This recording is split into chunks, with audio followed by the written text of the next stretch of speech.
estão aqui nos acompanhando diretamente ou através da rádio digital da TV da Assembleia. Ontem, já quase no final da sessão, se falou aqui da questão da instalação do Corpo de Bombeiro Militar na cidade de São Francisco do Sul. E se falou disso como se fosse uma atitude ruim. Inclusive, uma das pessoas foi o deputado, um dos deputados que falou sobre isso foi o deputado Reno Caramori, que agora preside essa sessão. Eu não tinha mais como me inscrever para falar no dia de ontem, porque tinha esgotado já a minha cota, e não quis também pedir a parte para não ficar aqui o risco de um pinga-fogo, talvez, sem a possibilidade de argumentação.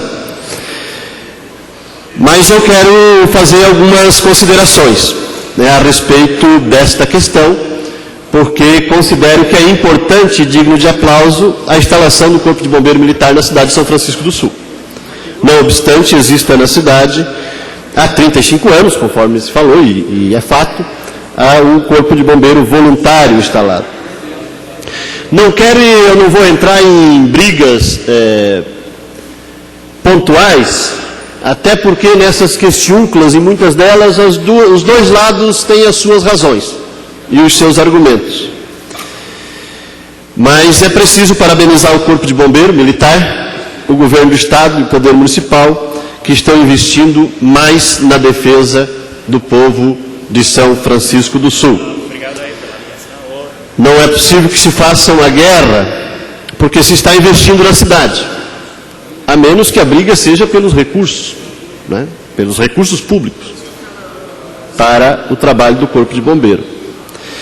É preciso também estabelecer alguma explicação para a sociedade, para saber quantos bombeiros existem no estado de Santa Catarina. E dá para identificar no nível do trabalhador, nesta área, do nível do prestador de serviço, do funcionário, da pessoa que presta o serviço, pelo menos 4 tipos de bombeiros no estado de Santa Catarina.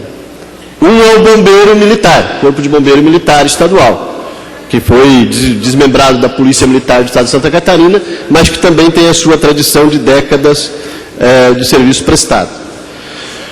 Tem os chamados BCPs, que é um profissional contratado pelo município, pelo Poder Público Municipal, e que trabalha junto com o Corpo de Bombeiro Militar. Em muitas cidades tem 1, 2, 3, 4, 5 bombeiros estaduais militares, e o município agrega lá mais alguns profissionais que são treinados e atuam sob coordenação, sob comando do Corpo de Bombeiro Militar. Existe o cidadão voluntário, que é aquela pessoa que nas horas livres vai ajudar o Corpo de Bombeiro. Ou o Corpo de Bombeiro Militar, ou o 4º tipo de Corpo de Bombeiro, do qual eu vou me referir agora. Tem um bombeiro chamado bombeiro voluntário, e aí cria-se uma grande confusão, porque se diz voluntário para muita coisa. O Corpo de Bombeiro Voluntário, ou o bombeiro voluntário do qual muito se fala, na verdade são grupos de direito privado.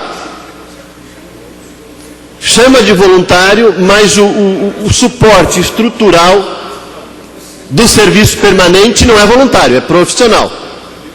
Profissional privado, contratado pela CLT. Então poderíamos dizer que é uma empresa privada. Como é que esses grupos sobrevivem? De doações, de subvenções sociais, públicas, de isenções fiscais das empresas que, ao invés que investem nesse Corpo de Bombeiro e ficam livres de pagamento de outros tributos e taxas. E, como já disse, contratam servidores pela CLT. Pode-se discutir muita coisa a respeito de todo esse debate aqui no estado de Santa Catarina. Objetivamente, nós queremos colocar algumas questões, alguns pontos. Só o bombeiro militar profissional estadual, por ser uma instituição pública, pode realizar os serviços importantes necessários de fiscalização, concessão de licenças e alvarás, assim como só o bombeiro militar pode atuar. Isso é constitucional. Então, se não temos divergência com relação a isso, várias outras questões podemos, ou todas as outras questões nós podemos discutir.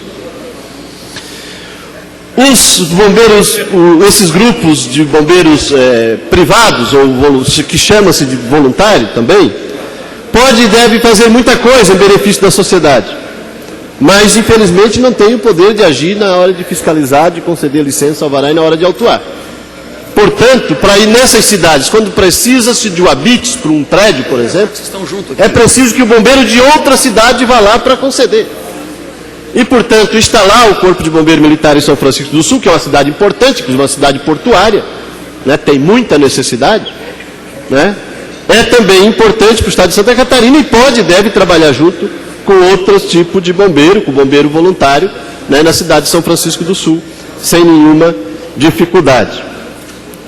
E aí, no mais, o debate a gente pode fazer, porque tem voluntário que vai trabalhar também junto com o bombeiro militar. Porque o chamado de voluntário não é totalmente voluntário, eu diria que não é principalmente voluntário. São pessoas que têm um contrato com uma empresa, que é um grupo privado de bombeiro, que é financiado das formas como eu falei, a maioria do recurso é da fonte pública, ou deveria ser de fonte pública, isenção fiscal também é fonte pública. Evidentemente que tem outras doações, tem abnegação, tem vontade, tem sacrifício, evidentemente que tem. Mas, via de regra, os profissionais desses grupos recebem um salário bastante baixo para a importância do trabalho que fazem. E são profissionais. O modo de vida deles é aquele. A profissão deles é ser bombeiro voluntário. É uma profissão. E recebem um salário muito baixo. Mais baixo ainda do que o bombeiro militar, que a gente vive reclamando aqui que ganha muito pouco para arriscar a própria vida e defender a sociedade. Portanto, precisa se debater isso também. Né, o apoio que esses servidores têm para trabalhar. Mas é um debate comprido e eu achei que gastaria apenas a metade do tempo nesse debate e já foi quase o tempo inteiro. Porque eu tenho outro assunto também importante, também relacionado com o serviço público. Saúde. O diário, e se falou aqui de educação, de combate às drogas, de recuperação das drogas, tudo relacionado à necessidade de aporte público, de serviço público para atender em todas essas áreas. Falando de saúde, o Diário Catarinense noticiava ontem a situação da emergência do Hospital Regional de São José. 60 pacientes internados na emergência. A ponto da emergência, olha, não entra mais ninguém. Avisa as ambulâncias do SAMU, do bombeiro, para não trazer mais ninguém. Porque não dá mais de atender. E como falou bem o deputado Nilson Gonçalves ontem, que acontece lá em Joinville aqui também, os bombeiros já nem gostam de levar um paciente lá porque eles perdem a maca. A maca vira uma cama do hospital. E eles não podem continuar trabalhando. E a emergência do regional, o senhor já chega, não traz mais ninguém, nem que estiver morrendo. Leva para Santo Amaro da Imperatriz, né? Para São Pedro de Alcântara, porque aqui não dá. Hoje, a notícia de uma página inteira também do Diário Catarinense fala da alimentação no hospital regional. E pode-se isso generalizar para o serviço, para os hospitais públicos aqui da Grande Florianópolis, pelo menos, e para os serviços públicos quase que em geral. Mas lá no regional acharam 100 quilos de carne podre no refrigerador.